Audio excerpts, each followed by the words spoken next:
York in the early 20th century. Some of the most notorious criminals in history would start their lives of crime here. But few would rise from real poverty to power, to take on not only the law, but the entire system, and even the mafia itself. A ruthless racketeer. So what we got here? And one of the most feared and respected bosses, who became a legend.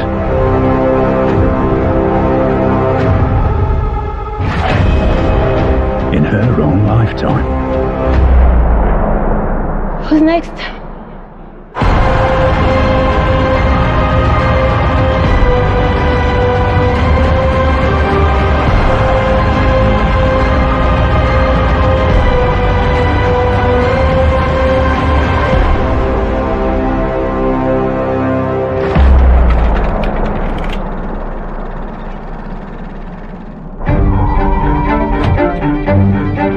In the early 1900s, crime was very much a white man's game.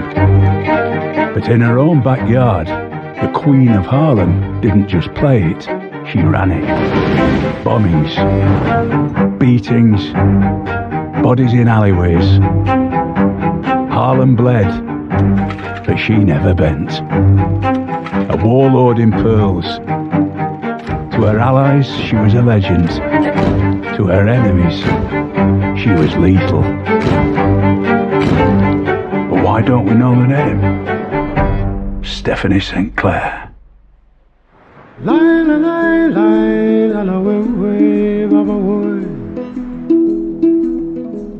She is from Guadeloupe, and she was born in the 1890s.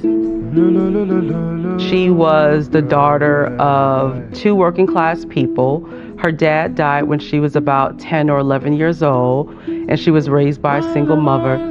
She was relatively well educated for a child growing up in the French West Indies. Her mother died at a young age, meaning that she was left alone at maybe age 12 or 13. Perhaps that's what pushed her to migrate to the Northern Hemisphere. So much of her early years are shrouded in mystery.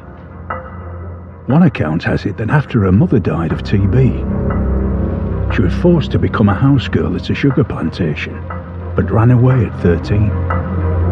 After having killed the owner's son, who had repeatedly raped her over the years.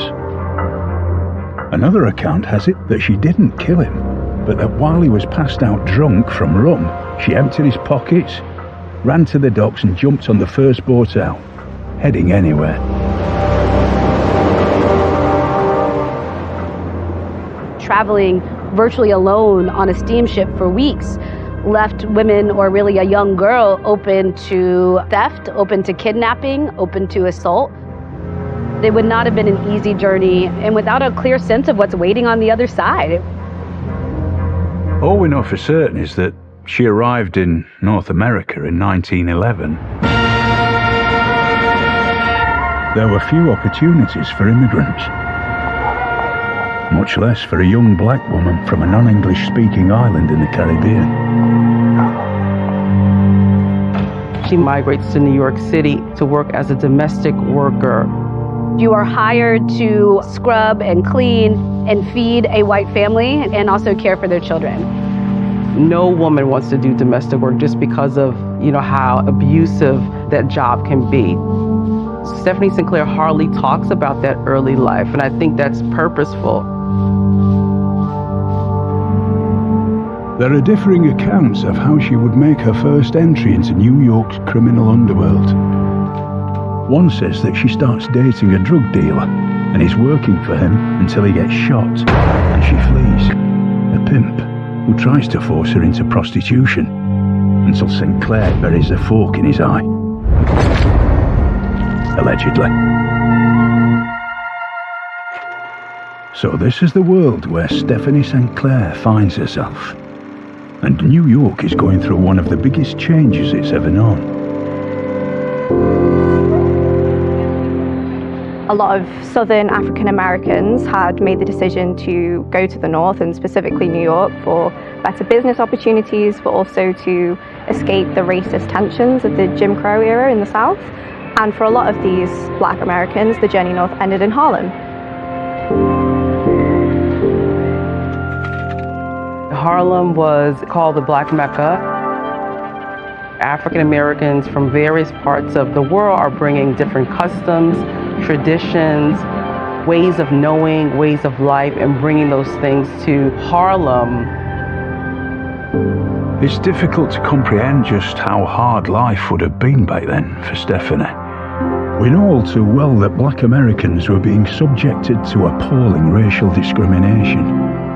Slavery is still in living memory, and sadly attitudes hadn't changed all that much.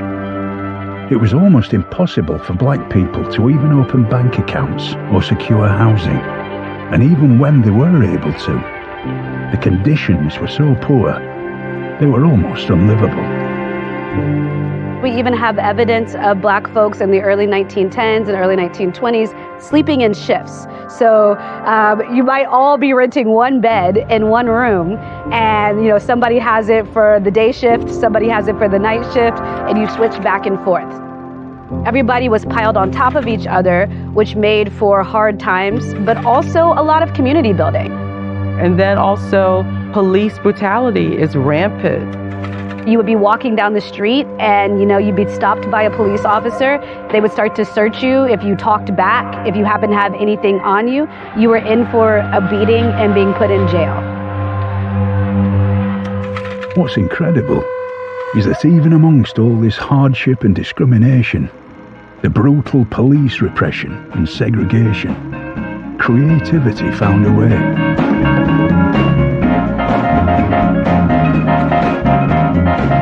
When we think about Harlem during the 1920s, we tend to think about the Harlem Renaissance, that cultural expression where artists, musicians, actors, painters, sculptors are using art as a vehicle to really challenge race, gender, and class discrimination, racist caricatures, racist silent movies like the film Birth of a Nation, which comes out in the 1910s.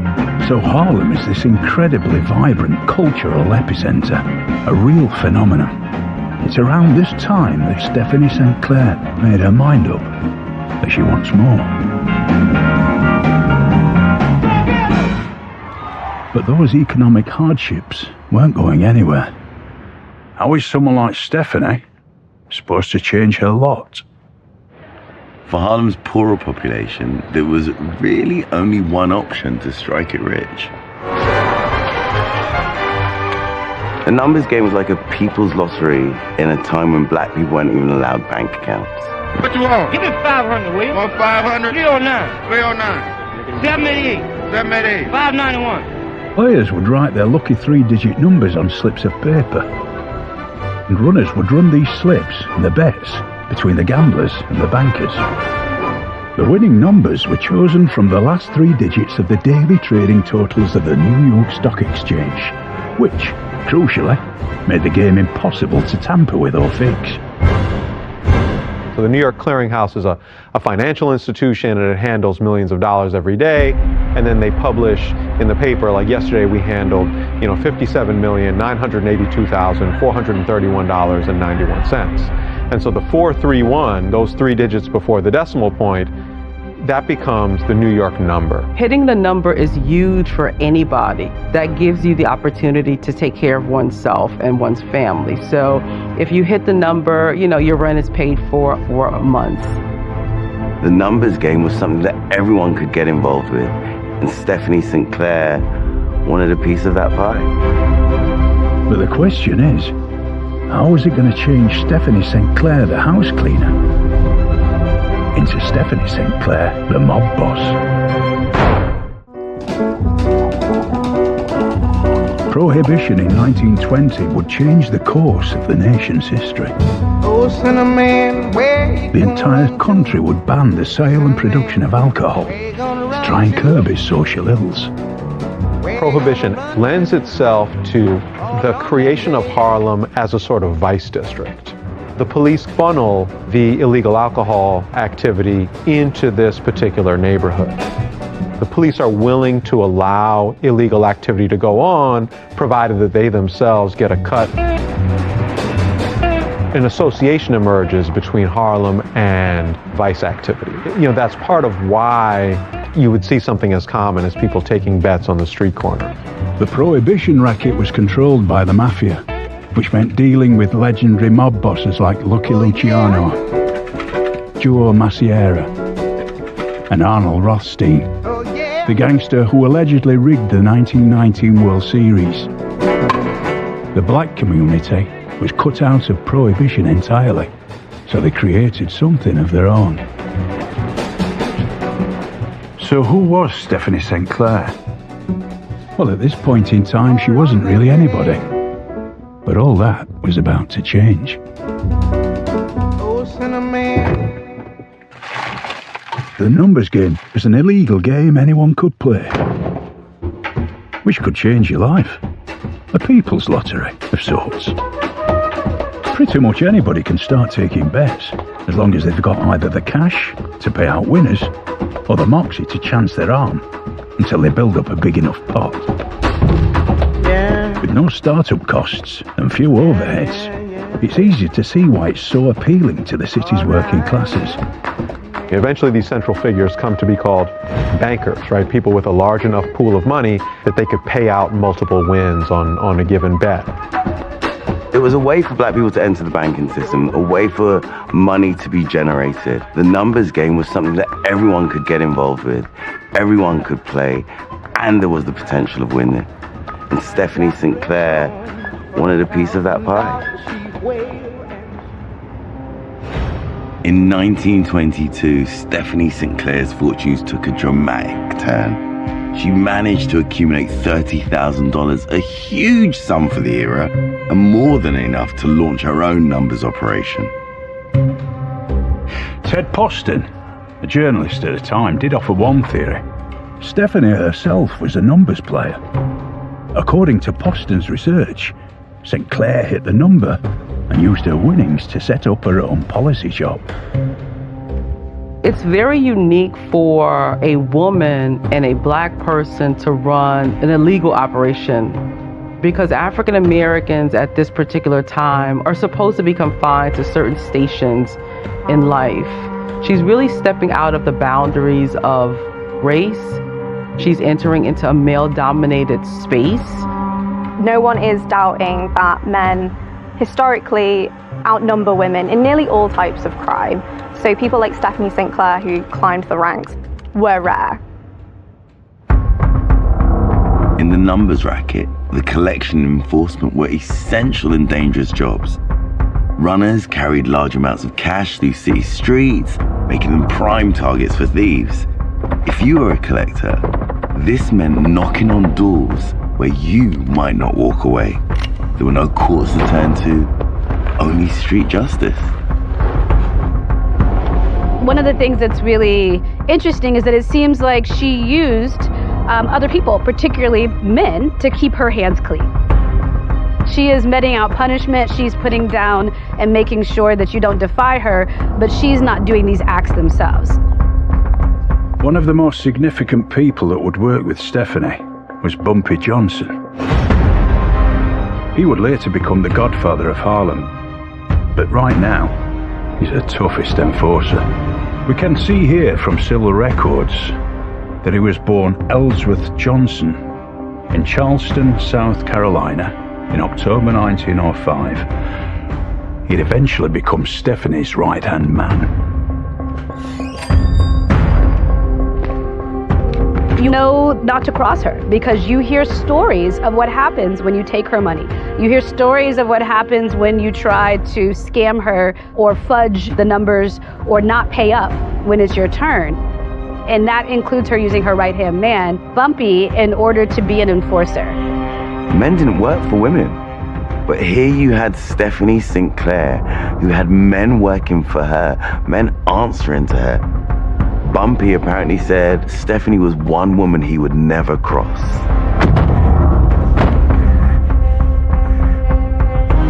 Bumpy met out punishment in the form of beatings, taking people's lives. Without Stephanie St. Clair, there'd be no Bumpy Johnson. And without Bumpy Johnson, you wouldn't get legendary gangster Frank Lucas.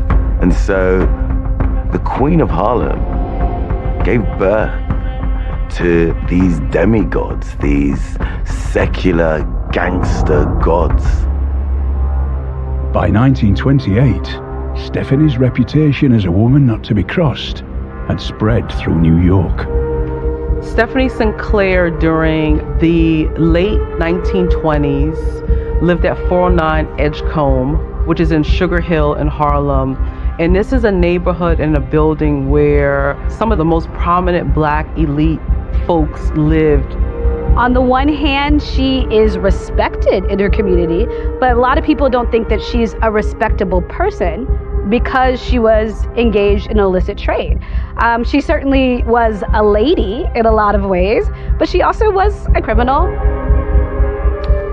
Stephanie decided to get her own voice out there, to let the people of Harlem know who she really was and for whom she was fighting. Black newspapers become this sort of venue for Black people to learn about various things happening across the country. And in New York City, the New York Amsterdam News is the paper that Sinclair turns to kind of air out her grievances about, the state of Harlem, the state of Black New Yorkers, and also about the police. And her ad is particularly stunning because on this ad, Stephanie Sinclair always has an image of herself. Although very few photos of her survive, we can see that image was incredibly important to Stephanie. She never allowed herself to be photographed without her hair, her makeup, her clothes, all perfectly styled. Stephanie Sinclair loves the media. She's a really flamboyant person. It's not a mystery who she is. She wants people to know. She is dressed to the nines. Her hair is done. She always has a fur coat. She has on, jewelry. I mean, she's just looking like, a 10. She liked to be seen and seen looking well. She commanded space. She was a queen. When she stepped out in Harlem, every picture that you see of her in the newspaper, she's dressed from head to toe. She's got fine jewels on. She's walking slowly to make sure that you know who she is. It certainly is something that all people who do what she does typically engage in, which is this costume. And I think that shows status and power, and she needed to show that to people to maintain her position.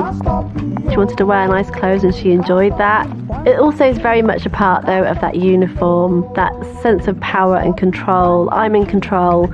Take me seriously. I'm playing the same game that you guys are playing. So whereas it was mostly men playing that game, I think her costume was needed to help her have that armor to step into the arena and do what they were doing and kind of match them as well. A few miles north of Harlem, in the back streets of the Bronx, an ambitious young gangster was casting an envious eye towards Stephanie's grip on the Harlem numbers racket. And his name was Dutch Schultz. He was described by Edgar Hoover as public enemy number one. The mob couldn't even handle him. He was a loose cannon. In time, their rivalry would become one of the fiercest and bloodiest in New York gangland history. Stephanie wasn't just fighting for herself. She was fighting for her whole community.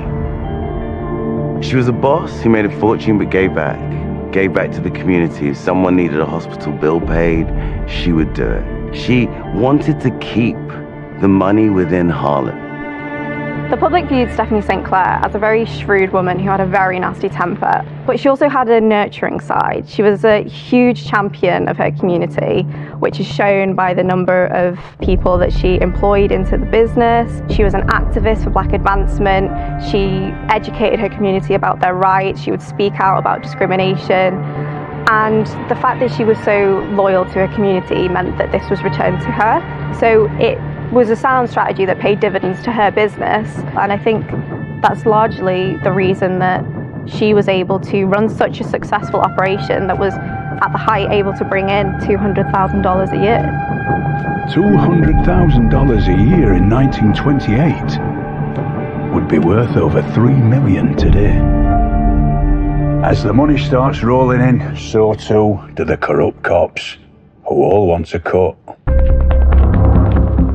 At this particular time, the NYPD is very corrupt. You have officers who are involved in various vice rackets, the numbers rackets, the paid enforcement rackets.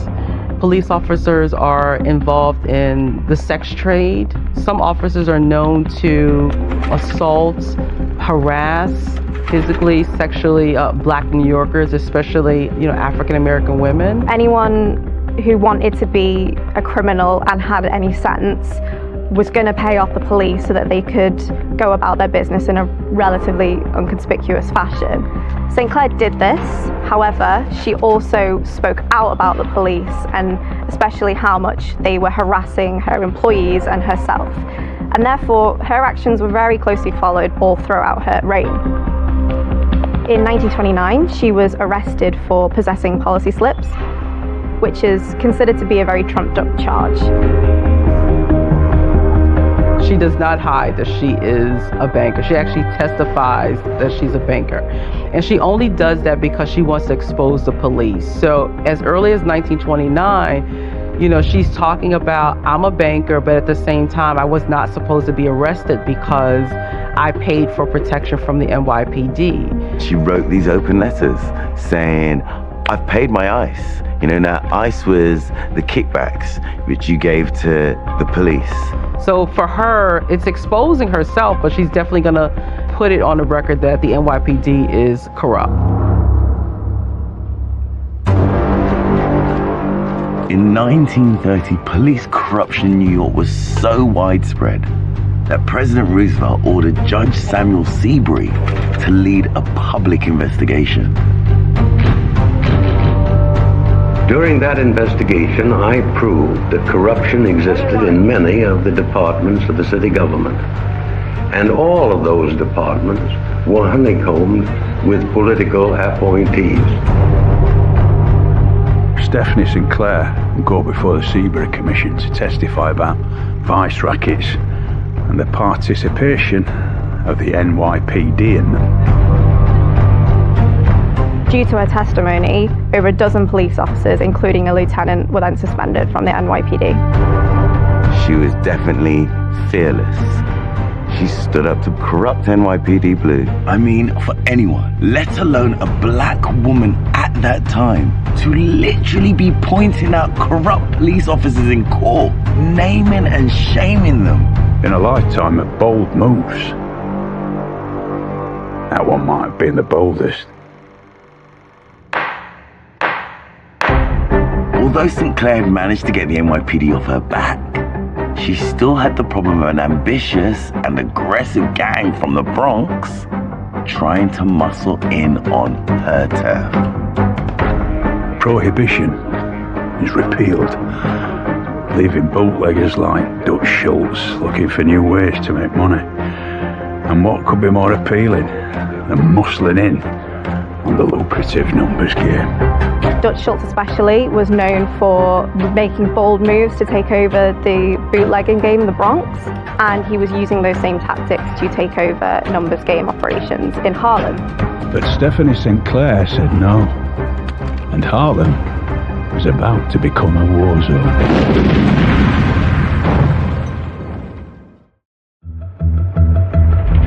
New York, 1933. Prohibition is repealed and America celebrates. But as the liquor flowed, so too did the blood.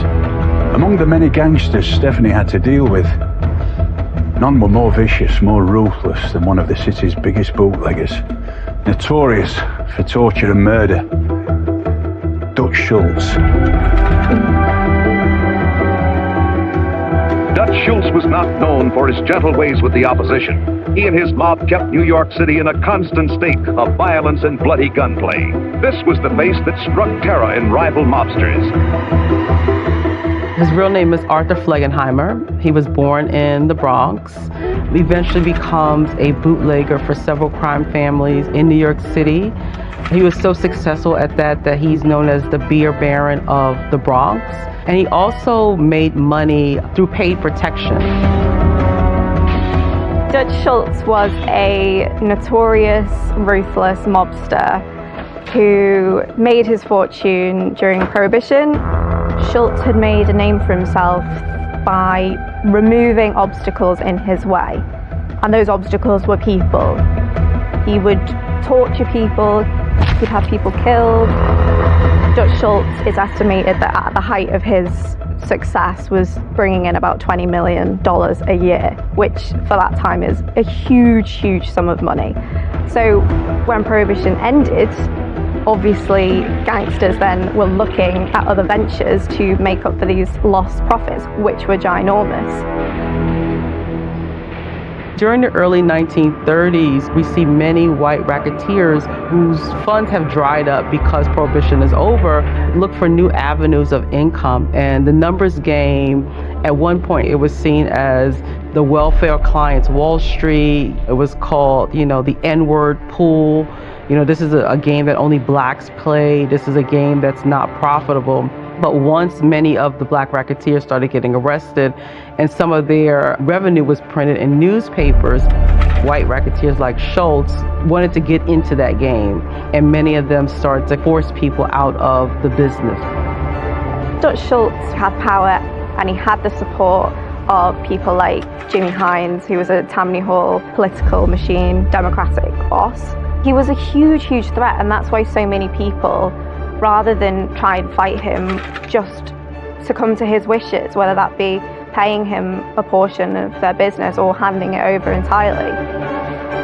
And Stephanie Sinclair was one of his targets. And she was like, no.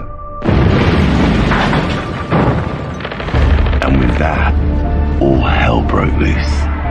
Harlem was at war. You can go anywhere in America, but you're not coming into Harlem. Harlem is ours. Harlem is for black people. Stephanie said she'd resist any attempt by Schultz to breach her borders.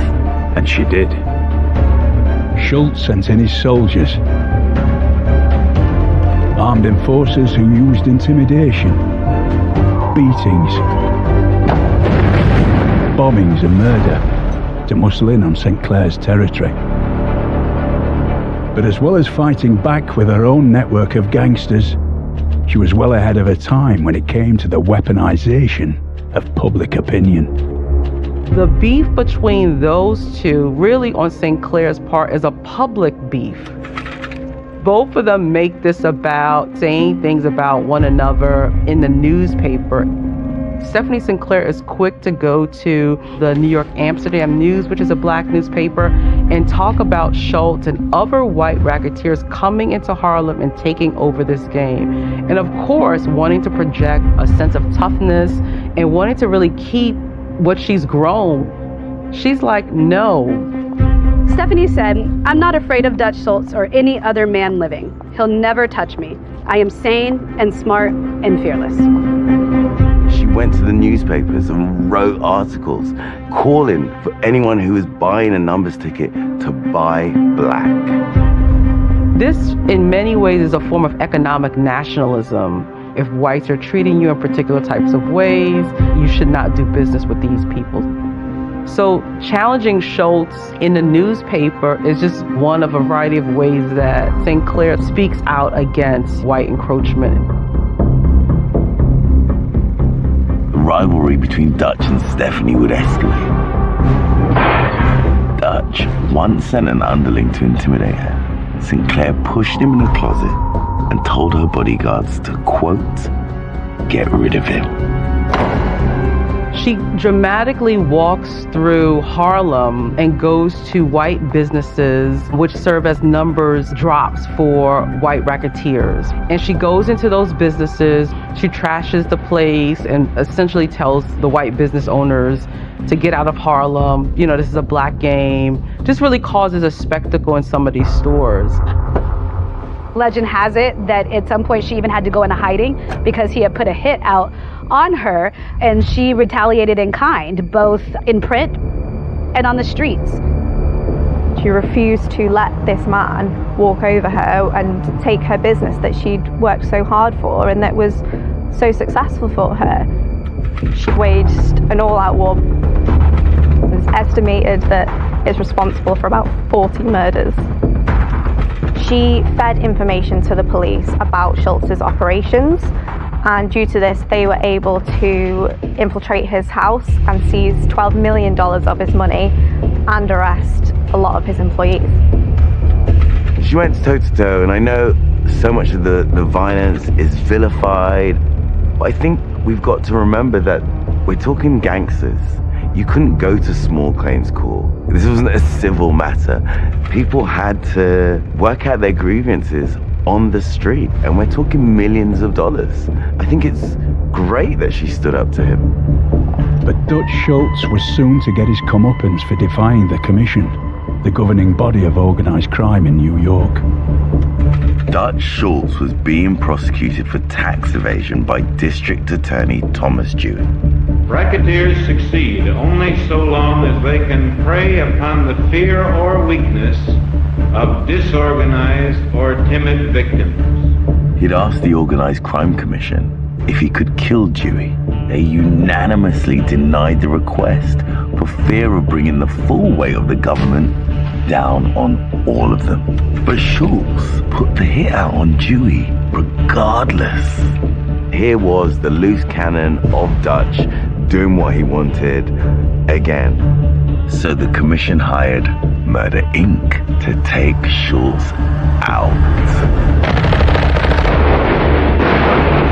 Murder Inc., or the Syndicate, was an organized crime group that acted as the enforcement arm of the commission, led by Charles Lucky Luciano, Mayor Lansky, and Bugsy Siegel. Incredibly, they were responsible for between 400 and 1,000 contract killings in that period alone.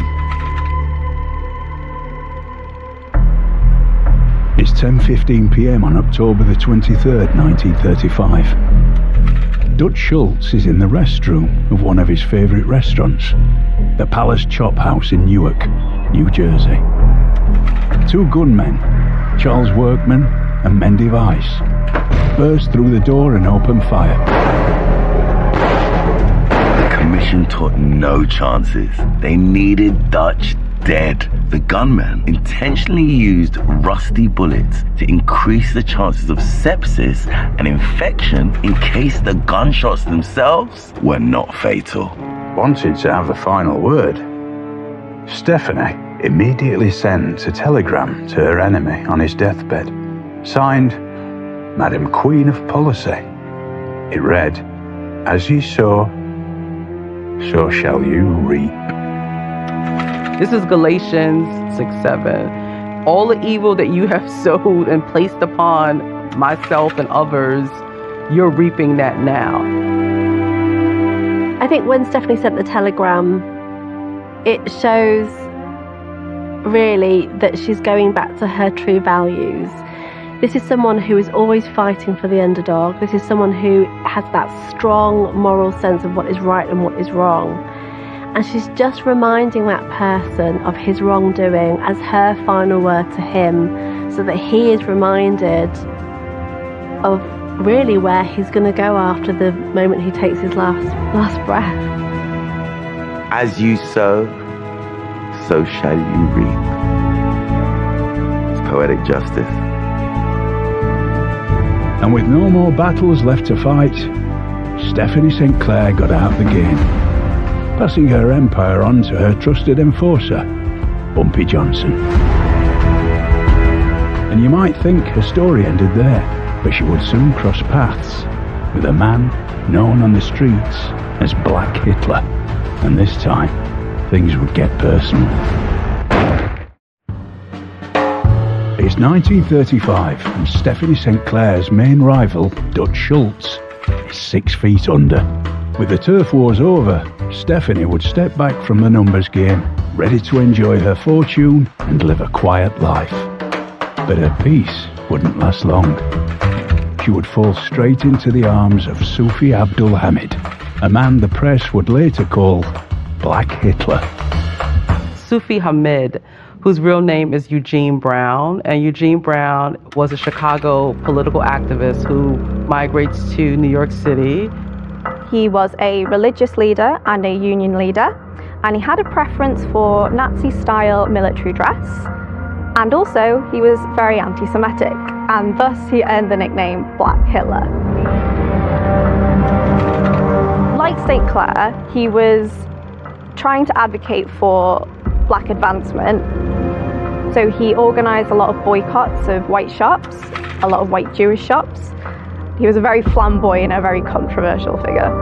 His persona is very larger than life. This is someone who preaches from the corner of 135th Street and Lenox Avenue with black riding boots, colorful pants, a white shirt, a really long cape, a really big turban, and he has a really massive beard. This would be a person that you would stop and actually listen to, right? Just not based upon necessarily what he's saying, but just based upon the way he looks.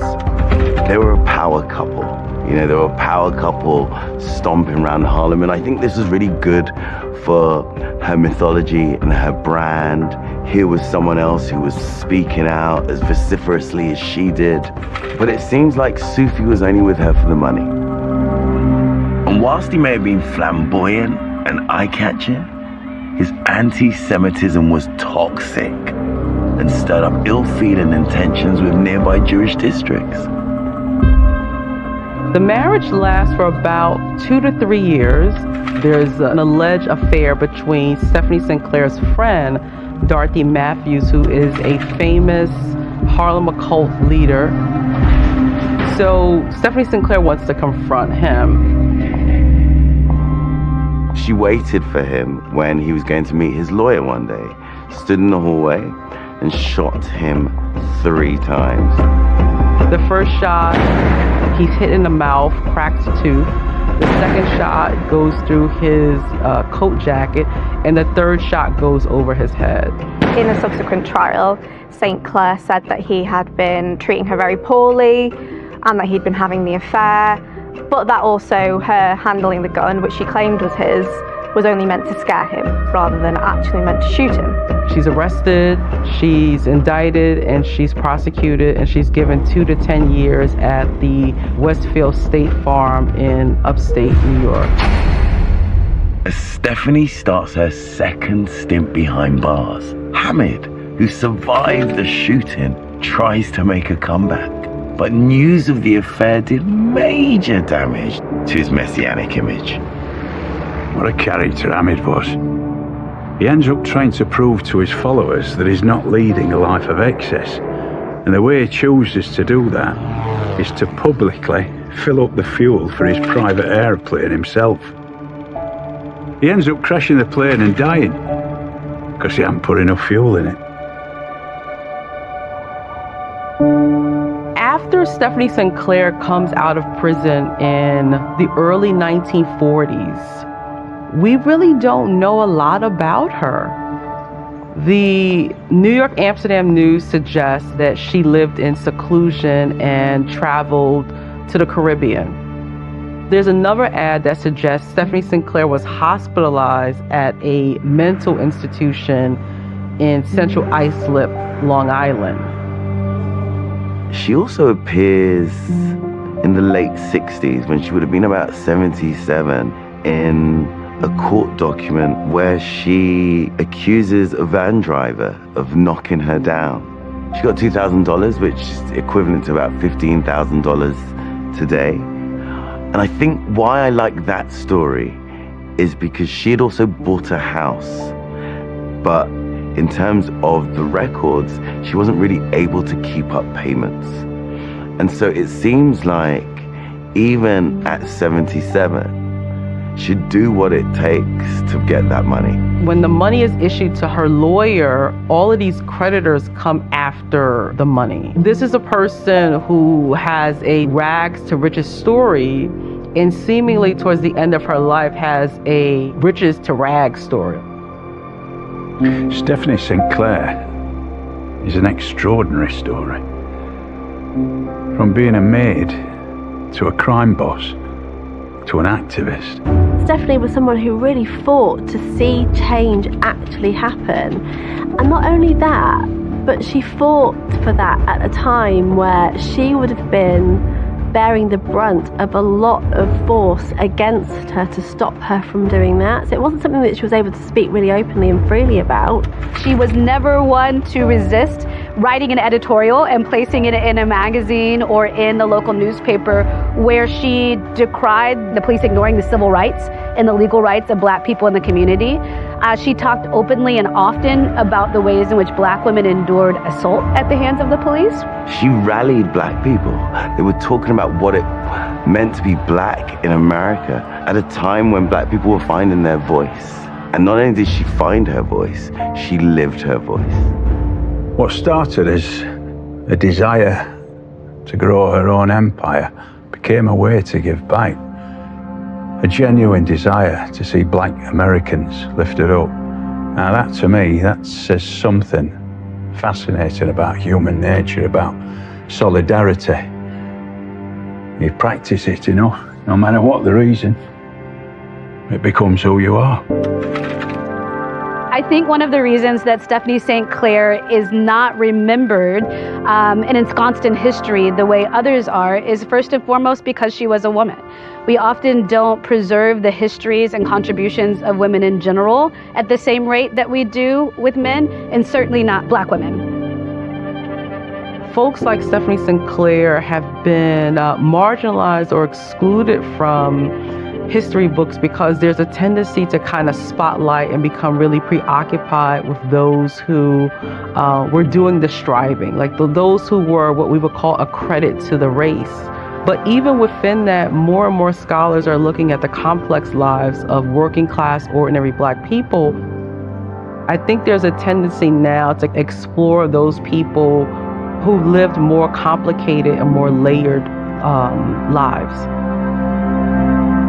Perhaps the legacy that Stephanie leaves behind is that despite all of the discrimination, there's something unyielding in the human spirit, a refusal to accept the hand you've been dealt. I think part of her legacy is persevering over really tough obstacles, especially when you're kind of born into a world where you're not supposed to thrive, let alone survive.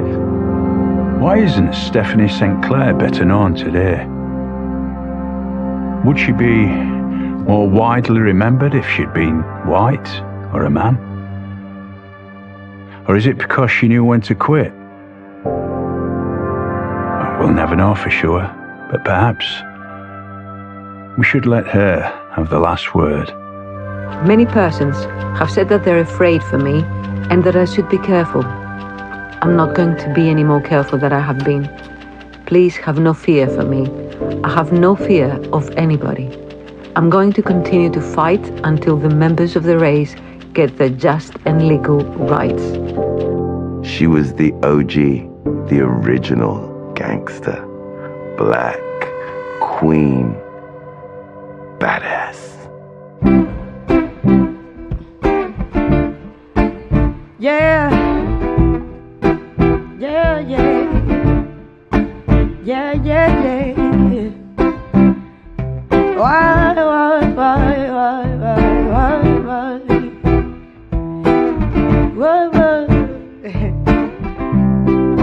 They've got so much things to say right now.